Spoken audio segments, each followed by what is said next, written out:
very much, madam. माननीय सदस्य श्री थोल Thiru Maval 1G।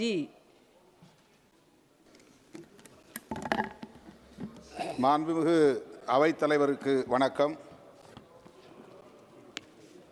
இந்த விவாதத்தில் பங்கேற்று உரையாற்றுவதற்கான வாய்ப்பை நல்கிய தங்களுக்கு எனது நன்றியை உரித்தாக்குகிறேன். பஹல்காமில் நடந்த பயங்கரவாத தாக்குதலில் அப்பாவி பொதுமக்கள் 26 பேர் படுகொலை செய்யப்பட்டனர். அந்த தாக்குதலை வன்மையாக கண்டிப்பதோடு உயிரிழந்த 26 பேர் குடும்பத்தினருக்கும் எனது ஆழ்ந்த இரங்கலை தெரிவித்துக் கொள்கிறேன். பாதிக்கப்பட்ட அந்த குடும்பத்தினரின் நலன்களுக்கு அரசு என்ன இழப்பீடு தந்தது என்கிற விவரம் தெரியவில்லை. அவர்களில் குடும்பத்தாருக்கு அரசு வேலைவாய்ப்பு வழங்குவதற்கான முயற்சிகளை மேற்கொண்டதா என்கிற விவரமும் வெளியாகவில்லை. ஆகவே பாதிக்கப்பட்ட அந்த குடும்பத்தினருக்கு இழப்பீடு வழங்க வேண்டும், வேலைவாய்ப்பு வழங்க வேண்டும் என்பதை முதலில் ஒரு கோரிக்கையாக நான் முன்வைக்கிறேன். அந்த படுகொலையை தடுத்திருந்தால் நாம் பெருமைப்படலாம், இந்த அரசின் நடவடிக்கையை பாராட்டலாம். ஆனால் படுகொலை நிகழ்ந்துவிட்டது. 26 அப்பாவிகள் உயிரிழந்திருக்கிறார்கள். இந்த நிலையிலே நாங்கள் துல்லியமாக தாக்குதல் நடத்தியிருக்கிறோம், திருப்பி தாக்கியிருக்கிறோம் என்று பெருமை பொங்க பேசுகிறோம். இதில் பெருமைப்படுவதற்கு என்ன இருக்கிறது என்று எனக்கு விளங்கவில்லை.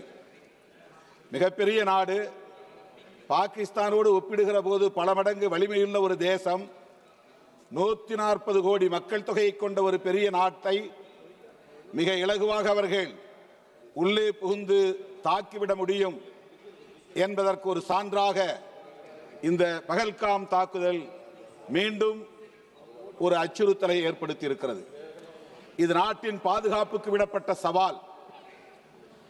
இது நாட்டின் மக்களுக்கு உள்ள பாதுகாப்பை அச்சுறுத்தக்கூடிய ஒரு நடவடிக்கை. உளவுத்துறையின் தோல்வி, பாதுகாப்புத்துறையின் தோல்வி, ஆட்சி நிர்வாகத்தின் தோல்வி என்பதை சுய விமர்சனமாக முதலில் நாம் ஏற்றுக்கொள்ள வேண்டும். அதுதான் நம்மை மீண்டும் வலுப்படுத்துவதற்குரிய வாய்ப்பை உருவாக்கி தரும். வெளியுறவு கொள்கையும் தோல்வியடைந்திருக்கிறது என்பதைத்தான் இது காட்டுகிறது. காஷ்மீர் தொடர்பாக நாம் எடுத்திருக்கிற நிலைப்பாடும் தோல்வியடைந்திருக்கிறது என்பதைத்தான் இந்த தாக்குதல் உறுதிப்படுத்தி இருக்கிறது. அரசமைப்பு சட்டம் உறுப்பு எண் 370 நீக்கிவிட்டால் காஷ்மீர் சுதந்திர தேசமாக மாறிவிடும், பயங்கரவாதம் முற்றாக ஒழிந்துவிடும், பொதுமக்கள் அங்கே சுதந்திரமாக உழவ முடியும், சுற்றுலா வளர்ச்சியடையும் என்றெல்லாம் நம்முடைய அரசின் தரப்பிலே சொல்லப்பட்டது. 370 நீக்கப்பட்டது. ஆனால் என்ன நிலை? அதன் பிறகுதானே இந்த தாக்குதல் நடந்திருக்கிறது. அரசு நமக்கு பாதுகாப்பு தரும் என்கிற நம்பிக்கையின் அடிப்படையில் தானே பொதுமக்கள் சுற்றுலா பயணம் மேற்கொண்டார்கள். ஆனால் எல்லை தாண்டிய பயங்கரவாதம் ஊடுருவியது எப்படி? அதை தடுக்க முடியாத நிலை ஏற்பட்டது எப்படி? எல்லை ஓரத்தில் தொடர்ச்சியாக பாதுகாப்பு படை வீரர்கள் இருக்கிறார்கள் என்கிற நம்பிக்கையின் அடிப்படையில் தானே பொதுமக்கள் பஹல்காமுக்கு வந்தார்கள். அந்த இடத்திலே பாதுகாப்பு படை வீரர்கள் இல்லாமல் போனது எப்படி? அந்த இடத்திலே தாக்குதல் நடத்தியவர்களை தடுத்து எதிர்த்து போராடிய குதிரை ஓட்டித்தான் அந்த இடத்தில் பலியாகி இருக்கிறானே தவிர நம்முடைய ஆர்மி பாதுகாப்பு படையை சார்ந்த வீரன் யாரும் அதிலே பலியாகவில்லை. இது மிகப்பெரிய அளவில் நமக்கு சந்தேகத்தை எழுப்புகிறது, கேள்வியை எழுப்புகிறது. ஆகவே காஷ்மீர் தொடர்பாக இந்த அரசு எடுத்த நிலைப்பாடு படுதோல்வி அடைந்திருக்கிறது. அரசமைப்பு சட்டம் உறுப்பு எண் 370 நீக்கப்பட்டது, படுதோல்வி அடைந்திருக்கிறது என்பதை ஒப்புக்கொண்டு காஷ்மீர் ஜம்மு மாநிலத்திற்கு மீண்டும் மாநில அந்தஸ்தை வழங்க வேண்டும் என்று அரசுக்கு நான் வேண்டுகோள் விடுக்க கடமைப்பட்டிருக்கிறேன். இந்த பயங்கரவாத தாக்குதலால் இப்போது சுற்றுலா அங்கே பாதிக்கப்பட்டிருக்கிறது. சுற்றுலா மூலம் மட்டுமே பெரும்பான்மையான வருமானத்தை கொண்டிருக்கிற மாநிலம் ஜம்மு காஷ்மீர். இன்றைக்கு அதனால் ஏற்பட்டிருக்கிற பாதிப்பை ஈடு செய்யும் வகையில் நம்முடைய மைய அரசு, ஒன்றிய அரசு சிறப்பு பொருளாதார உதவியை ஜம்மு காஷ்மீர் மாநிலத்திற்கு வழங்க வேண்டும் என்று கேட்டுக்கொள்கிறேன்.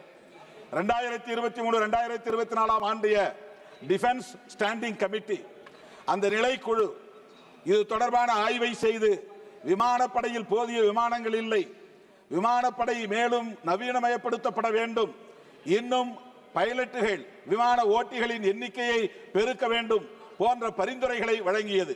ஆனால் இதுவரையில் அது குறித்து அரசு எந்த முயற்சியையும் மேற்கொள்ளவில்லை.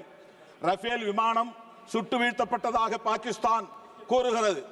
நாம் சொல்லுகிறோம் அவர்களை துல்லியமாக தாக்கினோம், அந்த பயங்கரவாதிகளின் பதுங்கு முகாம்களை அழித்தோம் என்றெல்லாம் பெருமை பொங்க சொல்லுகிறோம். பாகிஸ்தான் அரசும் அப்படித்தான் சொல்லுகிறது.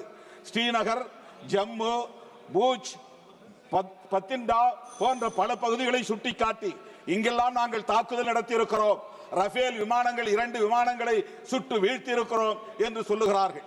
இது எது உண்மை என்பது நமக்கு தெரியவில்லை, பொதுமக்களுக்கு புரியவில்லை. ரஃபேல் விமானங்கள் சுட்டு வீழ்த்தப்பட்டது உண்மையாக இருந்தால் அந்த விமான தொடர்பாக நடந்த ஊழல் குறித்த விசாரணை தேவைப்படுகிறது. ரஷ்யாவை மட்டுமே ராணுவ தளவாடங்களுக்கு நம்பியிருப்பதை அரசு கைவிட வேண்டும். இன்னும் பல நம்பிக்கைக்குரிய நாடுகளோடு ஒப்பந்தம் போட்டுக்கொண்டு அந்த ட்ரோன் போன்ற தொழில்நுட்பத்தை மேம்படுத்துவதற்கு, விமானங்களின் எண்ணிக்கையை உயர்த்துவதற்கு அரசு முன்வர வேண்டும் என்று கேட்டுக்கொள்கிறேன். சர்வதேச அரங்கில் இந்திய தேசத்தின் நன்மதிப்பு பாதிக்கப்பட்டிருக்கிறது. இந்த விவகாரத்தில் பெஹல்காம் பயங்கரவாத தாக்குதலை எத்தனை நாடுகள் கண்டித்திருக்கின்றன? அமெரிக்க அரசின் நிலைப்பாடு என்ன? அந்த நாட்டின் ராணுவ அதிகாரியை அழைத்து அவர் விருந்து கொடுக்கிறார். அதற்கு என்ன பொருள்? இந்தியா எங்களுக்கு ஒரு பொருட்டு இல்லை என்று ட்ரம்ப் வெளிப்படையாக சொல்லுகிறார். இந்த போரை நான் தான் நிறுத்தினேன், இந்திய அரசு நிறுத்தவில்லை என்று சொல்லுகிறார். நம்முடைய இறையாண்மையை கேள்விக்குள்ளாக்கக்கூடிய அமெரிக்க அரசை எதிர்த்து நாம் என்ன நிலைப்பாட்டை எடுத்திருக்கிறோம்? அங்கே சட்டவிரோதமாக தங்கியிருக்கிற இந்திய குடிமக்களை கால்விலங்கு கைவிலங்கு போட்டு விலங்குகளை விட மோசமான முறையிலே கொண்டு வந்து இங்கே இறக்கினார்கள். ஒரு வார்த்தை அமெரிக்காவை நாம் கண்டிக்கவில்லை. ஆக நம்முடைய அரசின் வெளியுறவு கொள்கை எந்த அளவுக்கு இருக்கிறது என்பது வெளிப்படுகிறது. அது மட்டுமில்லாமல் ஒன்றை சொல்லி நான் முடிக்க விரும்புகிறேன். வெளியுறவு கொள்கையில் நமக்கு பெரும் தோல்வி அடைந்திருப்பதை போல உள்நாட்டில் நாம் மக்கள் ஒற்றுமை குறித்து கவலைப்படாமல் இருக்கிறோம். இங்கே மதவாத அடிப்படையில் முஸ்லிம் வெறுப்பையும் கிறிஸ்தவ வெறுப்பையும் நாளுக்கு நாள் அதிகரிக்க செய்கிறோம். நம்மிடையே ஒற்றுமை இல்லை என்பது சர்வதேச அரங்கில் தெரிகிறது. ஒற்றுமை உருவாக்குவதற்கான ஆக்கப்பூர்வமான பணிகளை அரசு மேற்கொள்ள வேண்டும். வெறுப்பு அரசியலை கைவிட வேண்டும். குறிப்பாக முஸ்லிம்களுக்கு எதிரான வெறுப்பு அரசியலை அடையாளப்படுத்தக்கூடிய வகையில் துருக்கிக்கு எதிரான நடவடிக்கை இந்த அரசு மேற்கொள்கிறது, சீனாவுக்கு எதிரான நடவடிக்கை மேற்கொள்ளவில்லை. இது முஸ்லிம் வெறுப்பை வெளிவிவகார கொள்கையிலும் நாம் உட்படுத்துகிறோம் என்பதை காட்டுகிறது. எனவே மதவாத அரசியலும் நம்முடைய தேசத்தின் பாதுகாப்புக்கு மிகப்பெரிய அச்சுறுத்தலாக இருக்கிறது. இந்த வெறுப்பு அரசியலை அரசு கைவிட வேண்டும். உள்நாட்டு மக்களின் ஒற்றுமையை மேம்படுத்த வேண்டும். வெளிவிவகார கொள்கையில் ஒரு நாட்டை மட்டுமே சார்ந்திருக்காமல் நாம் அனைத்து சர்வதேச நாடுகளோடும் நல்லிணக்கமான உறவை பேண வேண்டும் என்பதை சொல்லி வாய்ப்புக்கு நன்றி கூறி முடிக்கிறேன். நன்றி, வணக்கம்.